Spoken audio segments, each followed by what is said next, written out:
Oh, I get this question asked a lot.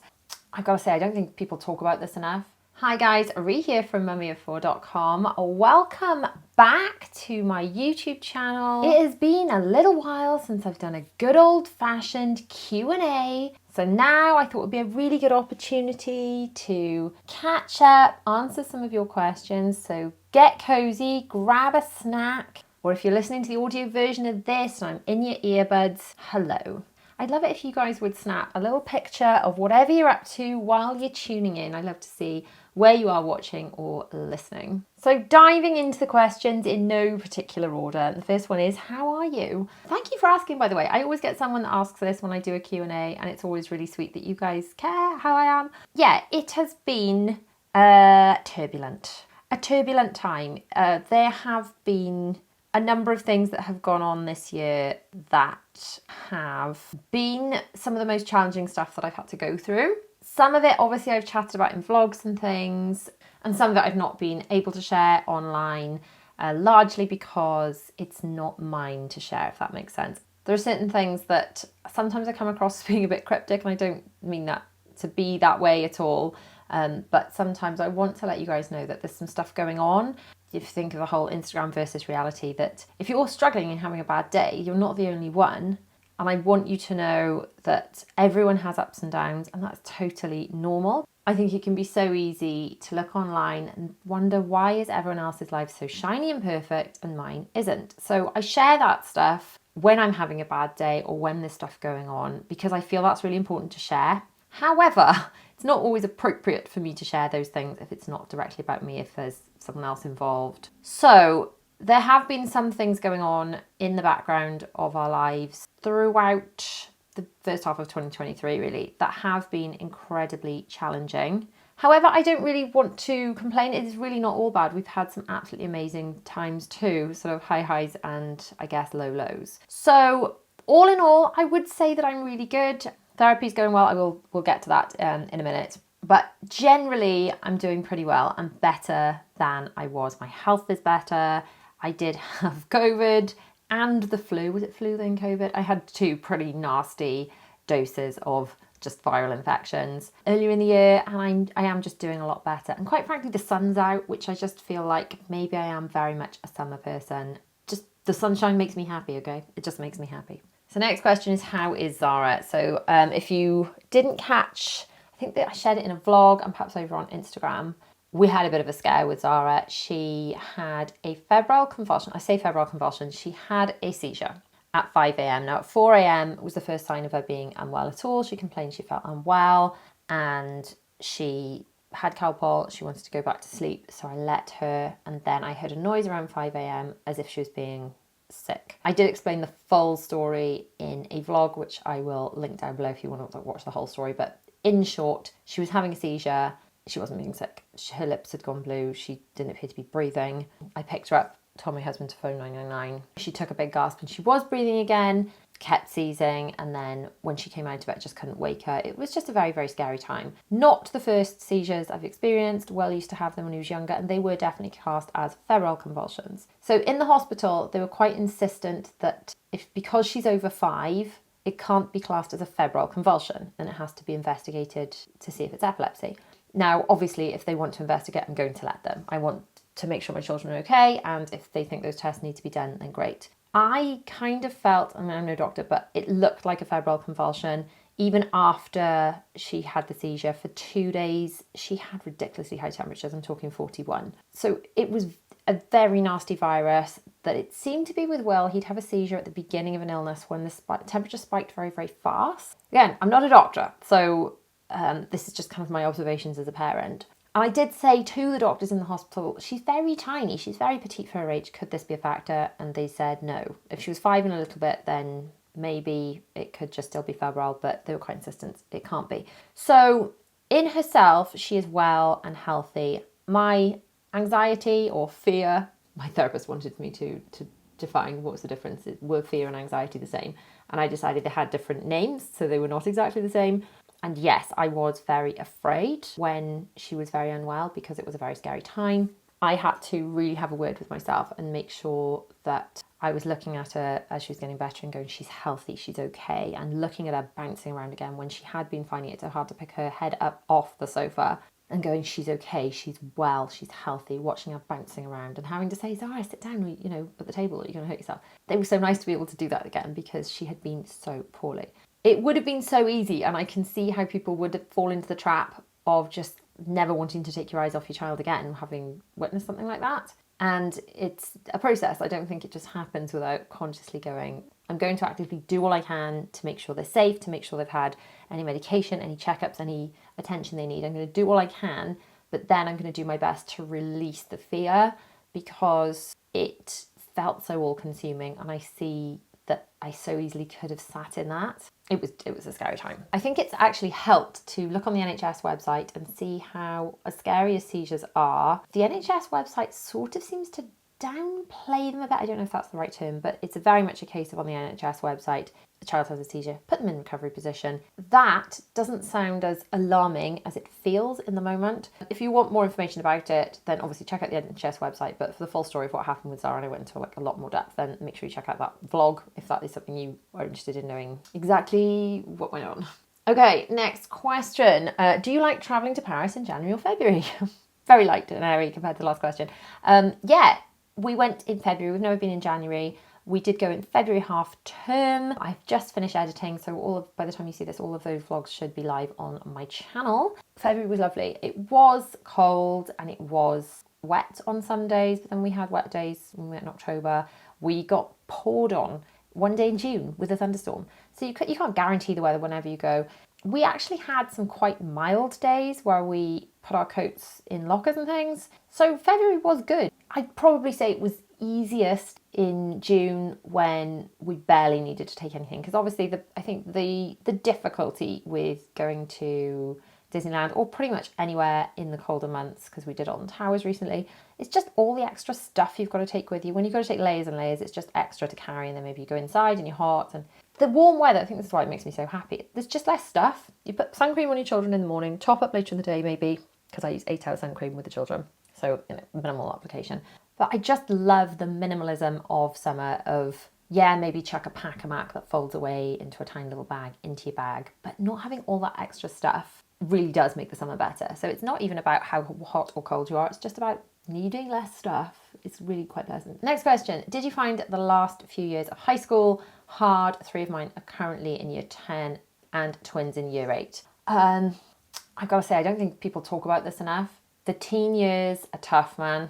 Everyone talks about the trials of new motherhood and newborns and sleeplessness, and everyone talks about the difficulties with toddlers. And I feel like as children get older, you think they'll need you less, but actually their needs are just different. And the challenges, I just felt so unprepared for, I think. And nobody discusses it and talks about it. And I guess you can't discuss it. You know, if you're talking about a newborn that's like kept you up all night, it's something that you can probably discuss quite freely because that newborn didn't mean it. It's just meeting their needs. And I think perhaps everyone, including myself, wants to respect the privacy of their teenagers, so perhaps doesn't discuss it as much even with friends. And that's great. But I think the difficulty with it is because it isn't discussed as much, as a parent, it can feel very isolating and like you don't know which way to turn, and are you doing it right? Oh, hang on. Hello? Yeah, is she okay? Thank you so much. All right, bye. Excuse me for that one. That was my child's teacher. I'm so lucky that the school is so amazing. What was I even saying? Okay, teenagers. I feel like possibly because I have now had 4 toddlers and I feel like I know what to do with the tiniest of humans. I feel like as they get older, it gets so much more complicated. I feel that the world that teenagers are in now is so much more complicated than when I was a teenager, largely because they have so much access to the internet and the pressure doesn't go away when they come home because there's still all this access to everybody. I think when we were younger, well, I was younger anyway, I'm nearly 40. That big birthday is coming up at the end of the year. But I think the pressures on teenagers are a lot more because they haven't got that cut off. I mean, we had to phone someone's landline and say, hi, Mrs. So-and-so, can I speak to your child, please? In order to communicate with other teenagers. Whereas now it's just all out there all the time and there's no getting away from it. So I think that can be really difficult. I think all I'm saying is if you are struggling with navigating teen years, please do not feel alone. Even though people do not discuss it online because they can't or they don't want to or whatever, it doesn't mean it's not happening.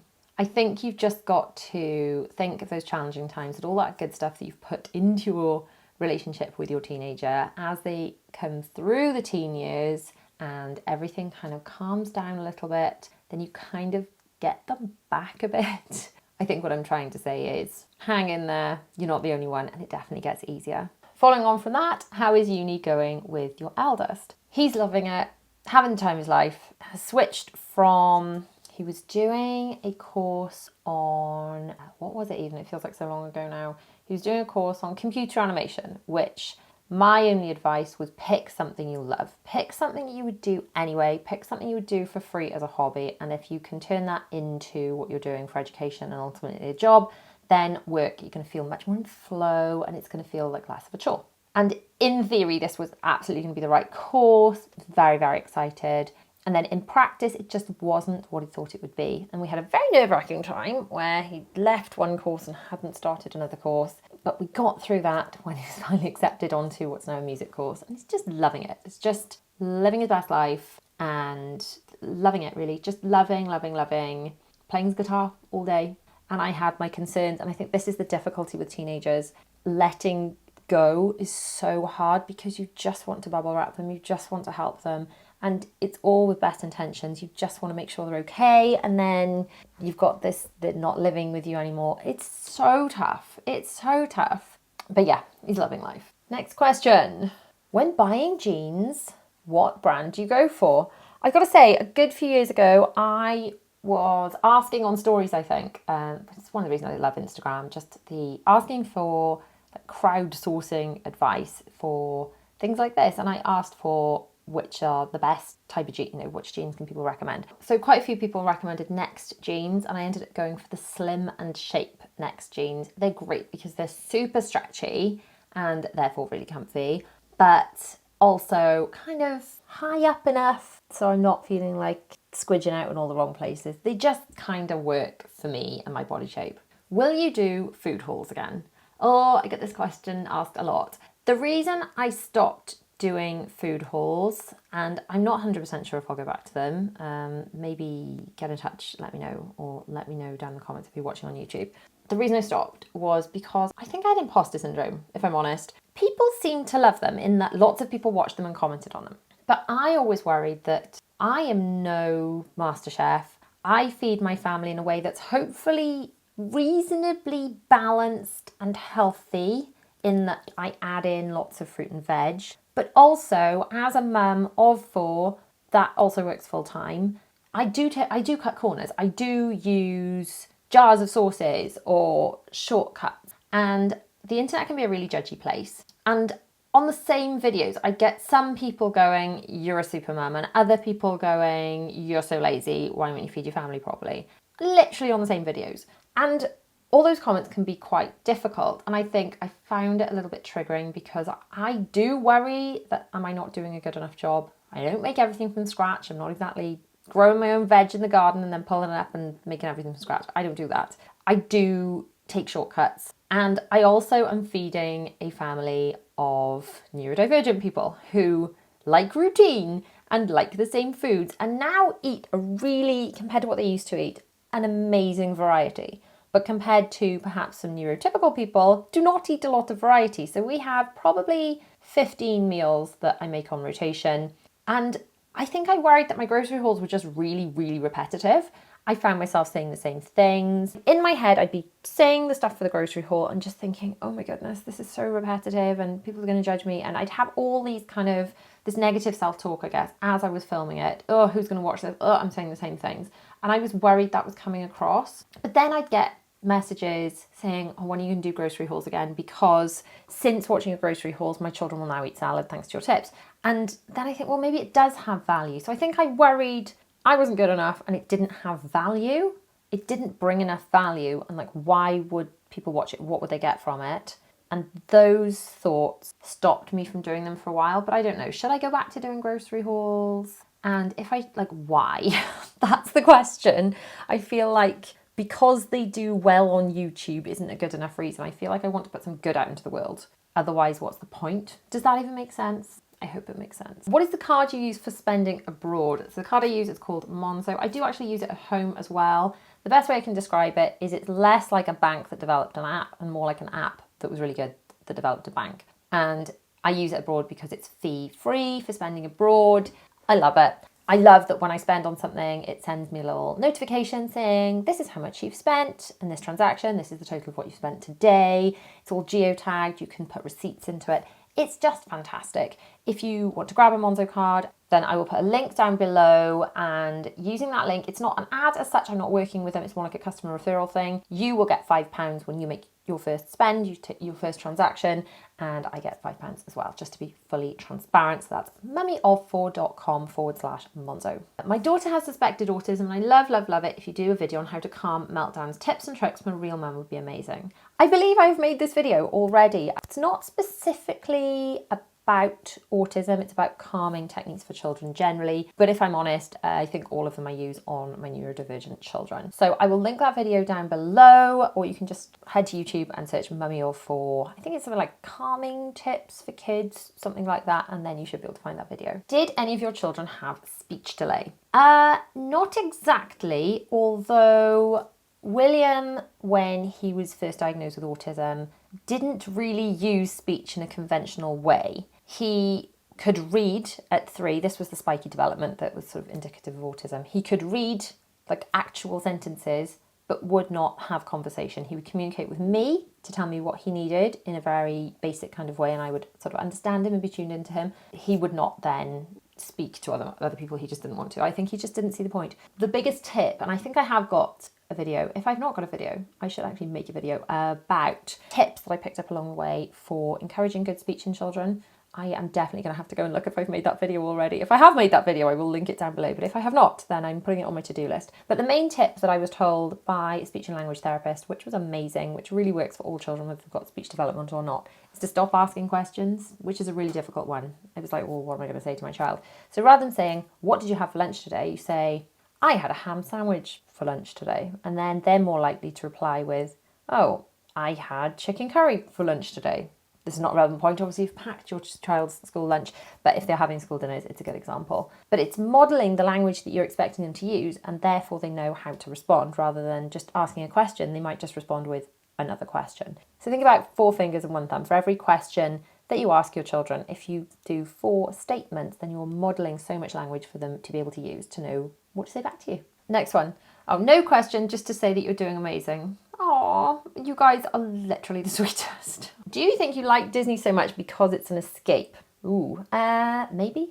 Maybe. I like it because it is magical, and I think it was especially magical after the pandemic, where I was still working full-time from home and homeschooling and trying to make videos about not leaving the house. And I think the difference of that compared to being in the magic of Disney absolutely lit me up. And I feel that by doing some Disney trips and things and being so magical, it actually gives me more energy to feel more creative and doing my more homey stuff. I was feeling so stuck with my homey stuff, and I feel like I'm enjoying creating that kind of content more again. So yes, I mean, it's so magical, and yes, it's an escape from reality. Who doesn't want that every now and again? Who doesn't want to sprinkle a bit of magic in their lives? So maybe, and it is definitely, certainly when you've got other stuff going on, it is so nice to have any kind of holiday to escape really, but especially Disney. How did you find a therapist, and how are you finding therapy? So not an ad at all. This is just something that I have done. I saw a lot of people online using BetterHelp, and I know there have been good reports and bad reports. And I think just like any therapist, because BetterHelp, from what I can gather, is more like a hub for therapists, I'm sure you're going to get good therapists and bad therapists.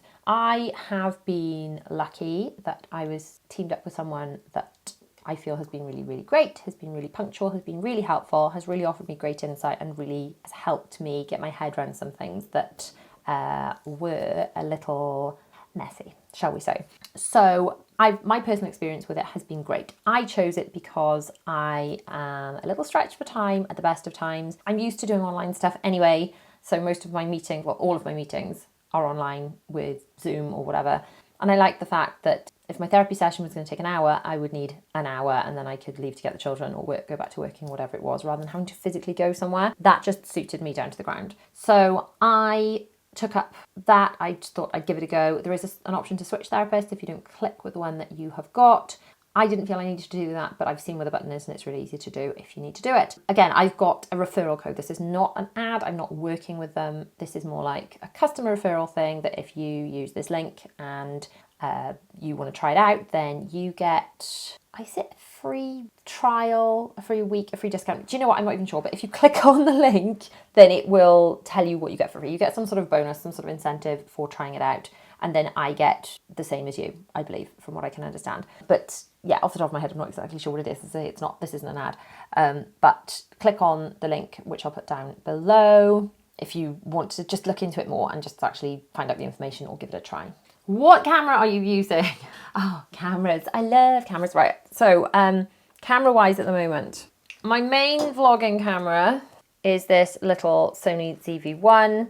It's a ZV-1, isn't it? Let's face it, I'm in the UK. I shouldn't say Z, but everyone says ZV-1 like it's a name rather than it's a letter, so it's difficult for me, okay? I use this. I have a different microphone that I stick on top of it, but the in-camera audio is very good too. When we were in Alton Towers, I was mostly using this newest GoPro. I tried it with all the gubbins on it, with all the extra external microphones and things, but it was raining so much, I was just using this. And do you know what? The internal audio on this is not half bad. It was pouring with rain, I still managed to get footage. And the camera stabilization on this thing is insane. You can run with it and it's like gimbal drone level. It's amazing. The other camera I love is my little, I call it the Whizzy camera. It's called a DJI Pocket 2. And that is so tiny and it fits in my pocket, much like it says in the name. And again, is drone level smooth footage. The in-camera audio on it isn't great, but I kind of use it for B-roll, which just means like clips and stuff when I'm not talking. And then I've got the camera that I am filming this on at the moment, which is a Canon M50. I've got lots of different lenses for it. I'm using a Sigma 16mm lens on this. So in brief, I use a number of different cameras, and I have got a kit list which I link in the description of all of my YouTube videos. So if you ever want to see which cameras I'm currently using, then I update that as I replace any kit, change any cameras, add any new lenses, that kind of thing. Can I ask about the planners? Will they still be sold towards the end of the year? I'm in two minds whether to get one, as I still have my own diary, but would definitely like to purchase one next year. Absolutely, the planners are here to stay. If you're not familiar with it, I have an organised life planner. I have two different printed versions, a coil bound version, and I have it's called like a perfect bound version, which just means like a book, or there are digital versions. I also have a magical cruise planner for planning a Disney cruise I've just launched.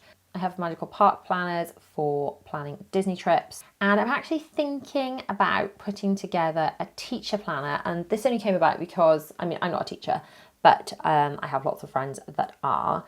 And they've asked, is there going to be a teacher version? And I thought, well, that would make a really good teacher gift. So even if I just make them for my children to give to their teachers, then I think that would be quite helpful. That's one of my projects I'm kind of working on for like an upcoming thing. I've also had requests to do a generic holiday planner that isn't Disney specific and a generic cruise planner that isn't Disney cruise specific. So these things are all in the pipeline. If you do want to grab any of the planners or just have a little look, a little browse, there are videos on my YouTube channel doing flip throughs of the planners to explain it all, and then the planner store will be linked below. You can just head to mummyof4.com/planner, or it is linked on my blog, which is mummyof4.com, just in the top search bar if you want to check any of those out. Thank you so much for watching. If you want to see the planner store, then you can actually click that is on screen now, as well as some more videos you may enjoy. I shall see you guys over there. Mwah. Bye.